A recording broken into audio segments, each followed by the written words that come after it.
That Washington football team is really fucking good. Everything we do is going to be about winning. Okay, we're going to learn to do things the right way, and that's the only way we're going to do them. Because if it doesn't help us, we're not doing it, man. That's just as simple as it gets. Win the Super Bowl. That's I mean it, too. You know, one of the things that the only reason you become a head coach in this league, in my opinion, is to win.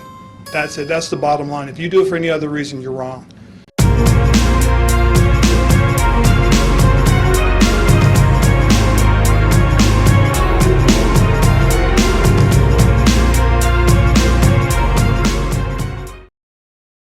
Hey everybody, welcome to Washington Football Time, where I want to go over my thoughts about our game with the Ravens, everything leading into the season, everything affecting the team in the division, and any other stuff I came across.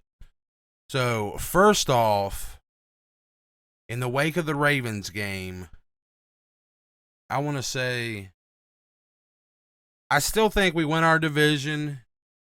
And I still think we'll win 10-plus games. I know the schedule is tough, but we definitely have the tools on both sides of the balls to, quote-unquote, upset a lot of these teams.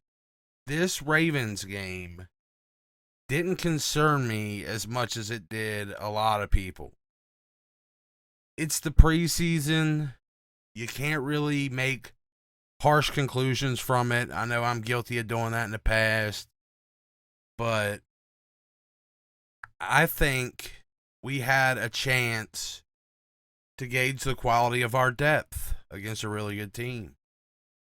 And while it might not have lived up to some of the standards that, some people had, it still showed a lot of flashes. And when you have, third string, even practice squad players on the field, getting even flashes against the Ravens is a good sign.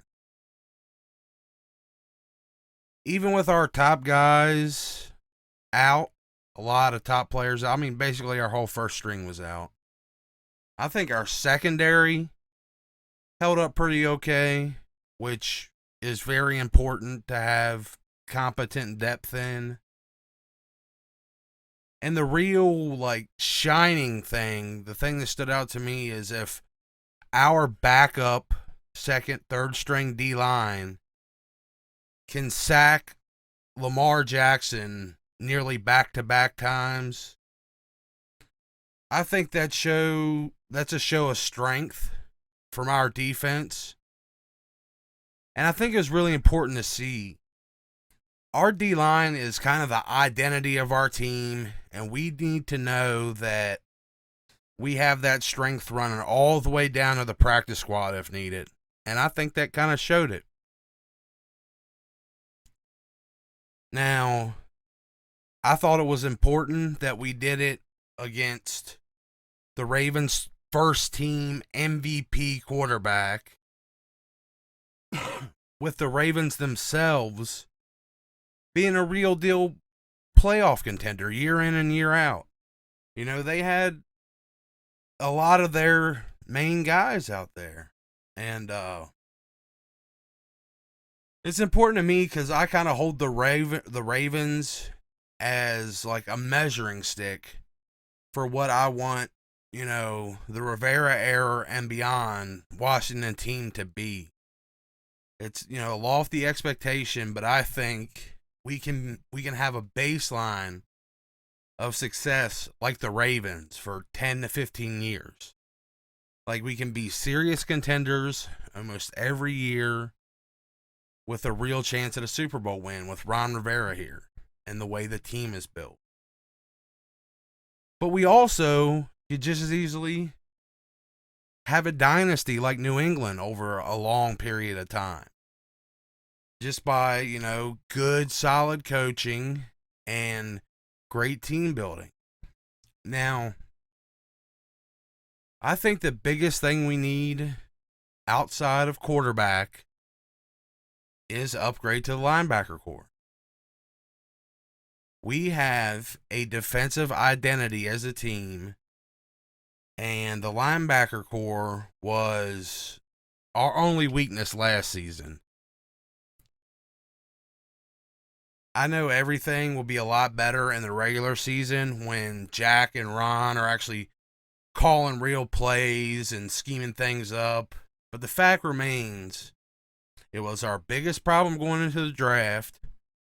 We spent our first round pick to address it,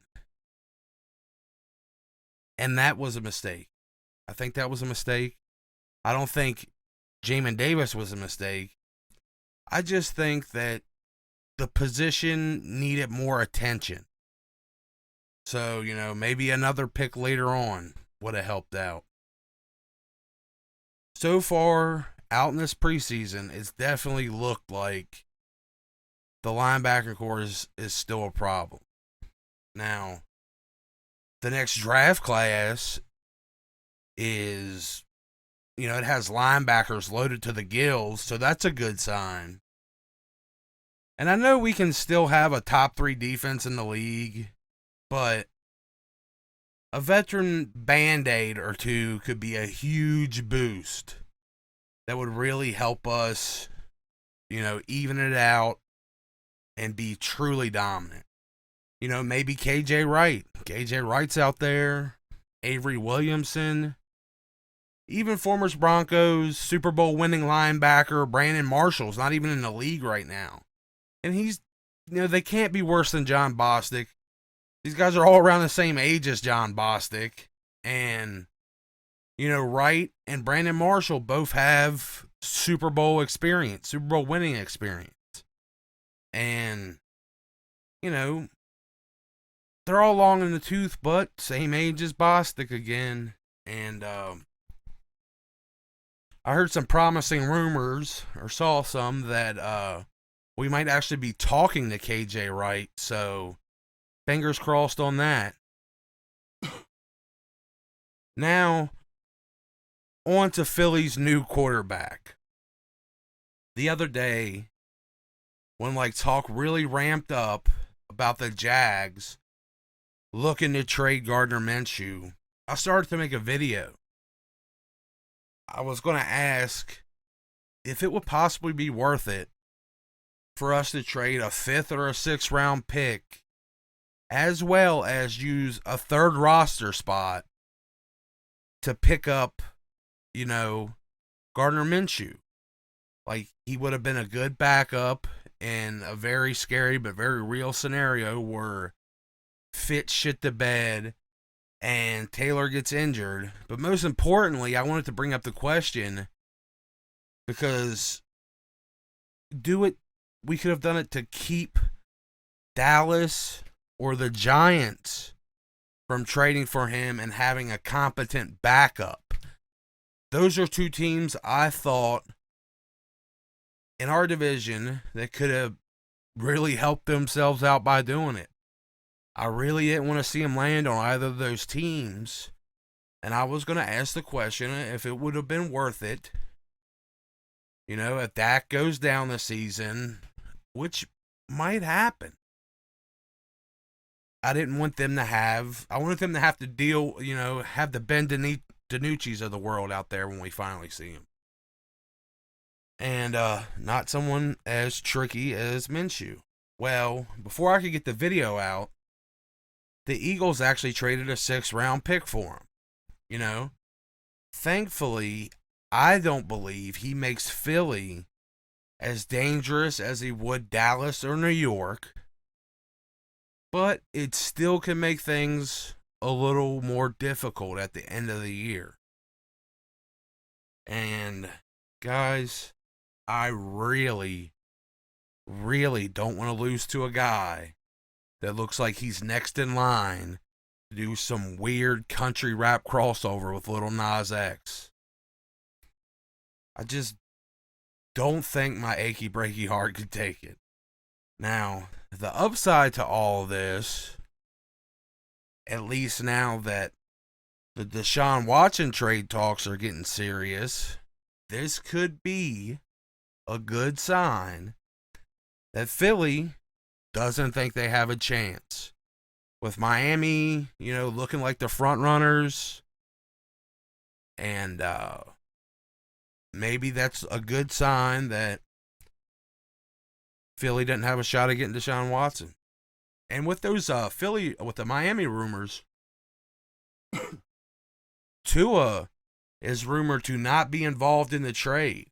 So Tua could be looking to hit the market also. Now, I'm not a Tua fan, but I think he does have talent.